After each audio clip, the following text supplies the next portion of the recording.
think it's time we stop. Children, watch that sound. Everybody look what's going down. I am on a drug. It's called Charlie Sheen. Hello and welcome to the Sean and Simon Show. This is episode 5 of Squeezebox. Yeah, boy. I'm Simon. And I'm Sean. Hello. Hello, indeed. We have... What have we got coming up? Well, I was just about to say... Just out of curiosity. as if we don't have set structure or like weekly features. What have we got? Surprise me. We might have new listeners who are unfamiliar with the show. And we have, it is our usual assortment of features. But for those of you who aren't familiar with the show, we have Make Simon Laugh. I could just do that by tickling it. Successful. We don't need to do that now. Although I think we should. Yeah. No, we have Simon Says, The Sean Delusion, and of course, the caption competition. Oh, we've got a bit of a surprise for the caption competition. Yeah, you might like it. You might Should be good. It might go down like a balloon. Well, possibly. I have faith in the listeners. I don't want to be a bad omen in saying that, but right, I'm just going to jump straight in with Make Simon Laugh. All right. Okay. Again, this week I've kind of veered off using news articles. I think because one, it made the show too long, and two, I mean, it dragged on a feature that wasn't necessarily didn't need dragging on. No, it didn't. Right. So what I'm going to do is I used a funny picture last week. Okay. And I'm going to use a meme this week. Right, okay. Okay, and I thought this was an amazing meme, so turn around, I'll get it up on the computer. Right, okay. It's loading. Okay, you really should have loaded it before now, but... I know, whatever. Right, turn around. Look at his face! Who is it? I don't know. He looks like the guy from How I Met Your Mother. You know the guy that always suits up? What's he called? I don't know. I don't know, I don't like that show, but Isn't that incredible? It is awesome. I'm late for business! It reminds me of Jack Donaghy. Oh, it's amazing. Right, so what I'll do is, I'll put that'll be on the YouTube video, so you guys would have already seen that. Doesn't need to be said then, does it? No, but I'd like to be clear, so it sounds intentional. Okay. We're not just, putting it on there and it was an afterthought. No, well... They know us by now. They know it's not an afterthought. What happened to all this? What if we've got new listeners? Fair point. Owned. Yeah, boy. Okay, so we got Make Simon Laugh. I succeeded yet again. You did. What's I hope you fail one week. I might do, but that in itself will make you laugh. So if I show you something that's not funny, I'll tickle you so that the audience don't know that. So you will always be delighted by my laugh. Yep. Anyway, so Simon Says this week. A feature where I give Sean a piece of advice, a saying, a mantra, something that, relates to life. And Sean, if you don't know us by now, likes to undermine my advice. Yeah. He doesn't respect me as a friend. I just ignore it. Yeah, he just does what he wants. Uh-huh. So I feel like I'm wasting my time, really, even with this feature, because I know that you're not going to listen, you're not going to take it on board. But this week, Simon says, a friend to all is a friend to none.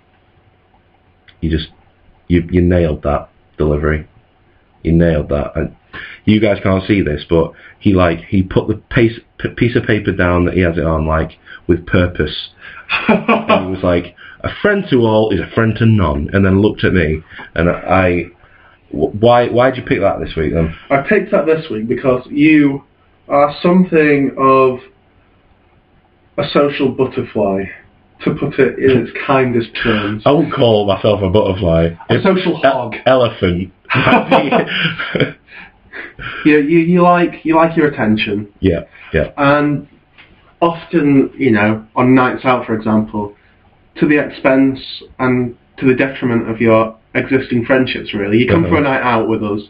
You say, oh, Simon, come for a night out. I never see you. Yeah. I don't go for a night out with you. I go for a night out with everyone else.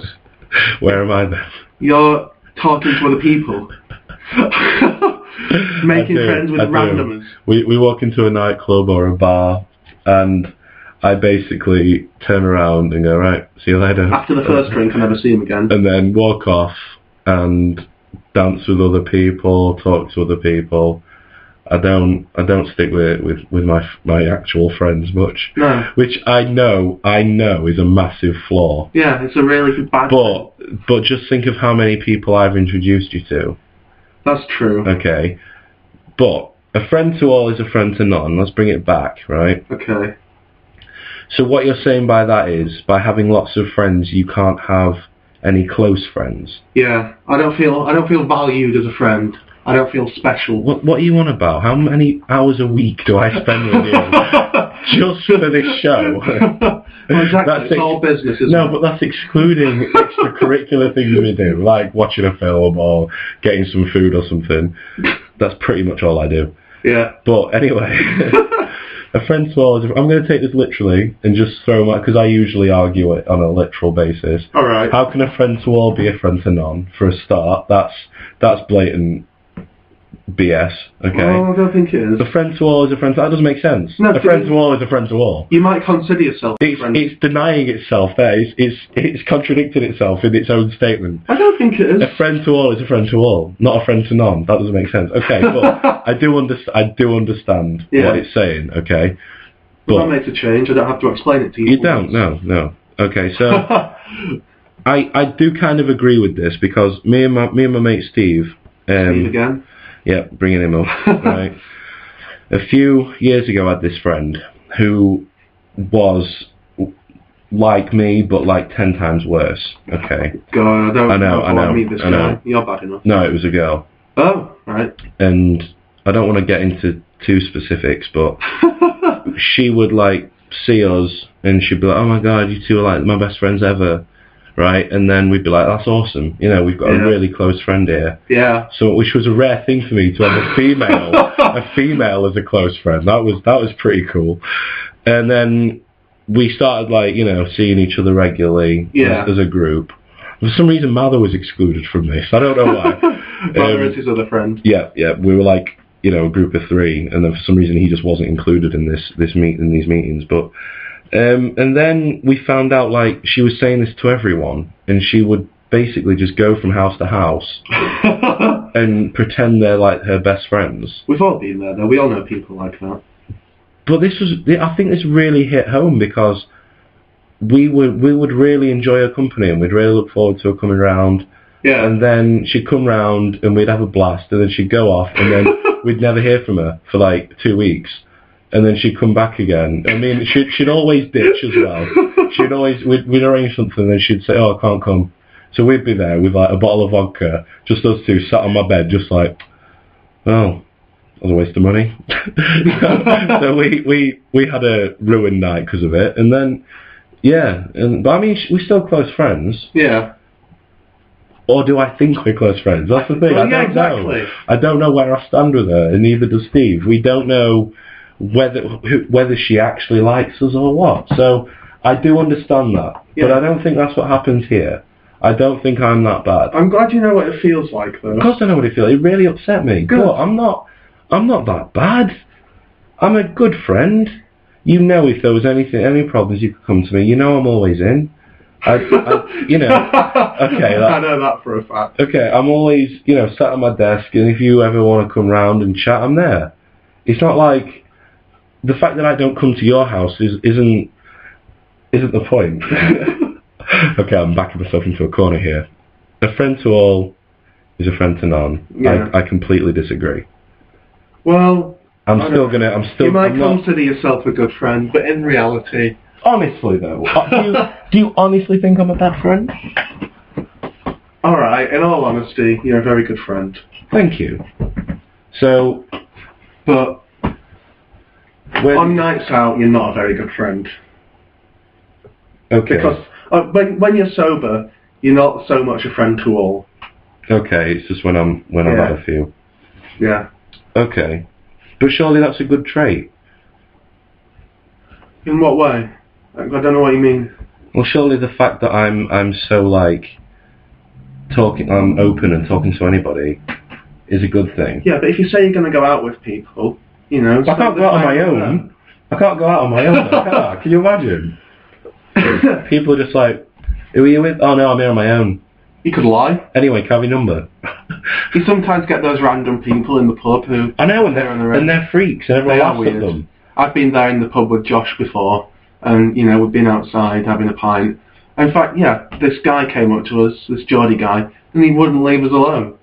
He started going off on one about Thatcherism and the effect she had on shipbuilders in the community.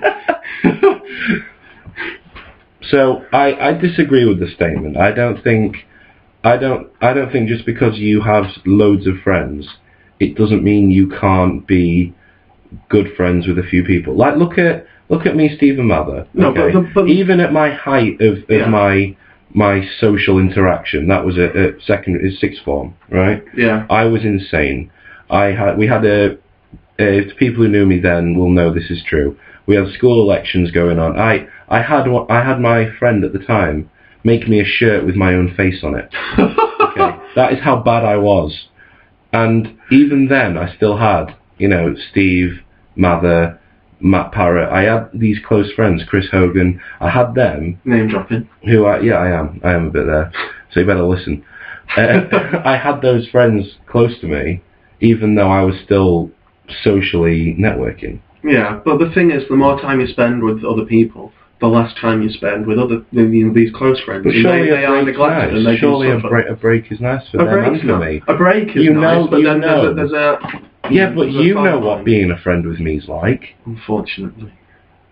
I'm like, I torture people. Yeah, you do. And especially Mather. Surely he would like a break from that. But then that's not really being a break from being a friend, is it? That's a break from... being torturous. Yeah. Okay, fair dues. But look, alright, you've beat me in that argument, but I still disagree. I don't think me being friends with other people means that I can't be close friends with you guys. No, but you got to admit that the friendships do suffer. You know, they are neglected somewhat. Not to a large enough degree, though. It could be. Really? If you weren't conscious of your friendships with these people, you know, and they still felt really strongly about you, like this girl, you know, she's not a true friend, really, maybe. Yeah. You know, I'm not going to make these judgments about her character because I don't know her, but I assume, you know, if you're not conscious about these friendships, then you're not really a good friend. You are a good friend because you're conscious of this fact. Okay, no, alright. I'm a bad friend. That's... okay. This week's Squeezebox made me feel like a bad person. I just said you're a good friend because you're conscious of the fact that, you know... I'm messing. No, I know what you mean. And, I mean, this is good. This is kind of like friendship therapy, isn't it? Yeah. You know, we've gotten all this out. This is stuff we don't usually talk about. I'm glad I can air these grievances once and for all. Yeah, and you're doing it to the world, I guess. The world knows what a terrible person you are. Okay, fantastic. So, do I win this week? I don't know why I'm asking you, because I think I do. And my opinion is final. Wrong feature. Cross-reference to fill me in. I'll give you this one, okay? What is the score? It's 3-1 to you. 3-1, okay. It's 3-1, because Craig won last week. Because I wouldn't let you win. Hang on, wait. I wouldn't let you win. I happily accepted I didn't win last week. You were the one going, I'll take his points. Which really annoyed me. Right. Okay, you win. I hope you're happy. I am happy, I'm very happy. I'm not. I feel terrible now because of you. Well, I'm not sorry. Well, you should be. Shall we move on to the Sean Delusion before we fall out? Yes, we shall. Okay, so what is I'll just stop in the corner. Right. Well, that's not good radio, is it? The Sean Delusion this week, for those of you who don't know what the Sean Delusion is, this is basically where I come up with a crazy idea or theory based around our existence. Yeah. Okay? So, for example, last week it was more other people, but what if in the future you could time travel and people who we see now look like people we know, just a bit older, have travelled back in time. And quite appropriately after that feature, we saw someone. Yeah, we did, yeah. We saw someone who looked exactly like one of our friends. Yeah. And we were like, that's mental. And then we came up with this big story behind it, but I don't want to get into that.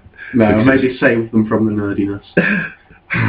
But this week's Sean Delusion is that It involves reincarnation. Now, Okay. how do you feel about reincarnation? Reincarnation. I don't believe in it. You don't believe in it? No. Okay. Now, what I think is reincarnation. It might just be that, you know, because obviously there are things that can counteract reincarnation, such as population growth. Right. Yeah. Well. Straight away. Yeah. Right. But So that's the only thing going against it. well, it's a spiritual phenomenon. You can't. Yeah. You can't disprove it. No, but in then, the sense that if you bring the existence of the soul into it. Then so much about our own consciousness is based on our mental development, our brains, you know. Of course, but what if that was just continuous? What do you mean? Well, our character. Yeah. When we're a kid. Let me get the Sean delusion out of the way first. Okay. Yeah. Sorry. Right. The Sean delusion is this week. Right. Reincarnation could exist. Okay. Right. And it came from a few people. Like, when the Earth's population was so small, and then it started growing, personalities or spirits were, like, split. Yeah. And personalities were split. And you then get transferred into the next body, as it were. But how? Well, everyone's got... It's not... In a spiritual sense, I guess. It's just a theory. I don't believe in the spirit or the soul. You don't believe in the soul? No. Oh. Well, I'm not a religious man, am I? I guess not, no. So my belief is that the personality is all to do with the brain, you know. But there are certain things that the brain... Why are so many people similar then? Well, because of social conditions. Oh. Well, okay, but I do believe in the soul. Okay. I don't believe in reincarnation, because I'm not Hindu. But no. What I'm saying is it's possible. When you bring existence of the soul into it, yeah, it is possible, I guess. Of course it depends on your religion. I suppose it's not Christian per se. It's not Christian at all. But I do feel sometimes like, you know, if you know someone, even if, right, couldn't you say that even if you've been brought up by someone, yeah, surely that's in the transference of personality. Yeah. So, like, for example, I know my brother is quite similar in some ways to my granddad. Yeah. And I assume that's because when he was younger he looked up to him quite a lot. And, well, yeah, exactly. And surely that, in a way, is a transference of soul, or a reincarnation in a soul. Well, it's not really... I mean, if you want to poeticize it, then yeah, that's reincarnation. Well, no, because I'm not gay. But... No offence. I take that back. I'm sorry for any offence caused for that. Yeah, it should be. Yeah. But that's more Two homosexuals. But that's more to do with, you know... Not all homosexuals read poetry. Sorry. That's more... Dragged that out longer than it needed. But the transference of, you know, morals is more to do with... You know, it's a social influence, isn't it? Yeah. Influencing your sort of... I don't know. It's a social thing. It's a mental sort of connection. Rather than, you know, a transference of the soul. I don't think there's any sort of spiritual transferring going on. It's all a psychological thing, isn't it? Well, like I say, with every week with the Sean delusion, I don't necessarily believe it, but it puts me under a lot of pressure to come up with new theories about existence. So I don't think that was the best quality Sean delusion, because you pretty easily just destroyed that. And in previous weeks you found it tough to argue against. I have. But I suppose I've got to give you one, haven't I? So I accept that Sean delusion was completely deluded. Appropriate to the title of the feature. It wasn't the great, but I'd just like to put a stamp on it that I think the soul exists. Okay, I disagree. I suppose there are many different ways. I came up with this idea whilst arguing with a minister's daughter about religion on this religious retreat we went to in school, where the idea of the soul is that it's literally just how people see you. that's your soul. Well, that's how people see you. That's really identity, isn't it? As we discussed last week with Craig. What I'm saying is, like, you know, people say Christians portray this, give out this idea of live how Jesus would have lived. Yeah. And he's been remembered, and it's how people remember you. That's the, as long as people remember you and you existed and you made an impact, your soul existed. There's no way anyone can have a life and not make an impact on someone. Yeah. Or not make, you know, you pick up something and move it, it's impacted someone, somewhere. Yeah. There's nothing, you breathe air, you've impacted something. But I don't think that's an issue with the soul, that's just... Well, I was like 14, man. Okay. But this is getting possibly too deep for Squeezebox. I don't know. I don't think so. I don't want to have a religious debate. Okay. I'm drawing the line. Alright. Drawing the line. Okay. Caption competition. Caption competition, yes. Do you want to explain it? Yeah, every week we give you a photo, you know, of varying levels of clarity. Mm-hmm. And you have to, you know, give us a caption that is fitting, really. You know, it's a comedy your job. caption. It's your job. Yeah, I mean, sometimes, you know, the picture makes it easy for you to, you know, there's already comedy implicit in the picture. But often, you know, we might make it a bit more difficult for you, and for us more creative examples. I definitely feel this might be our best, our most interactive, and it's quite popular. It's very popular. It's our best feature. We get a lot of responses. We do get a lot of responses. So thank you to everyone on Twitter and especially Facebook. Yeah. We get a lot of laughs out of it. Yeah. So do you want to announce the winners for this week? This week's picture was a picture of Justin Bieber. And we had quite a lot of responses on that, obviously, because it's Justin Bieber. And any excuse to just have a go at the poor kid. I think we had 2 winners this week. Yeah. And the first one was Jamie Dannett. And I'll post his comment, his caption. Right now, yeah. And the next one is Daniel Laybourne. Yeah. So his has gone up there now as well. Yeah, so congratulations to you too. Well done, guys. Very funny. This week.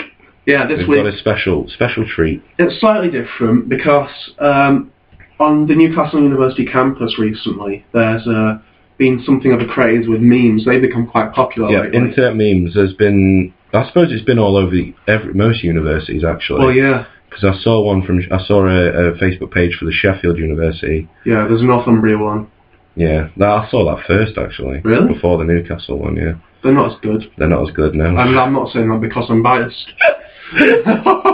But I love memes. I think memes are the greatest thing to come out of the internet. They are hilarious.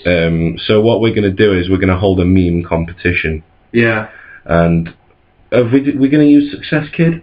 I think we are going to use Success Kid. I think we agreed on that. Success Kid is the way forward. I wanted to use Good Guy Greg. The thing is, with Good Guy Greg is, right, he's my favourite and he's my best. Why don't we use him then? Because it's more personal. Because I don't want people making better ones than me. Alright, that's a bit of a selfish thing, right? You know what I'm like? I'm so self-absorbed. It's a radio show, you should be self-sacrificing. I self-sacrifice enough of my time putting this on YouTube, okay? Get the fiddles out. But we're going to go with Success Kid, right? So what we want you to... Is there going to be a theme at all? No. No. Any success story. Any Success Kid meme that you guys think is funny, or you make one.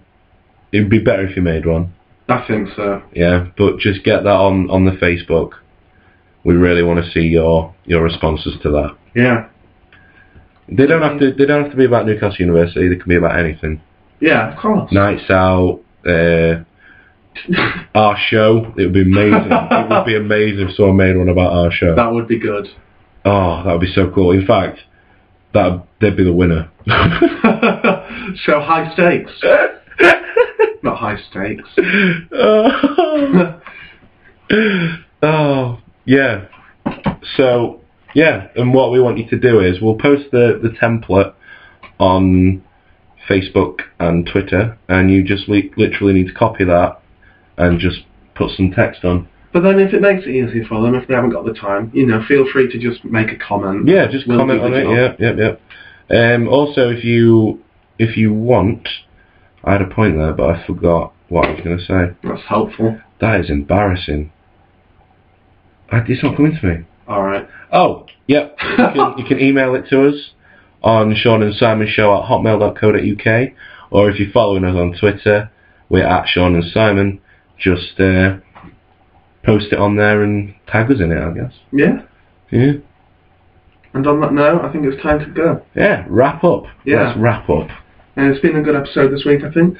We got a bit deep with the religious thing in Sean Delusion.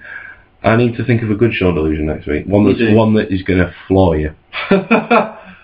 Anyway. That's my plan. I've been Simon. I've been Sean. And you've been great. Stop, children, watch that sound. Everybody look what's going down. I am on a drug. It's called Charlie Sheen.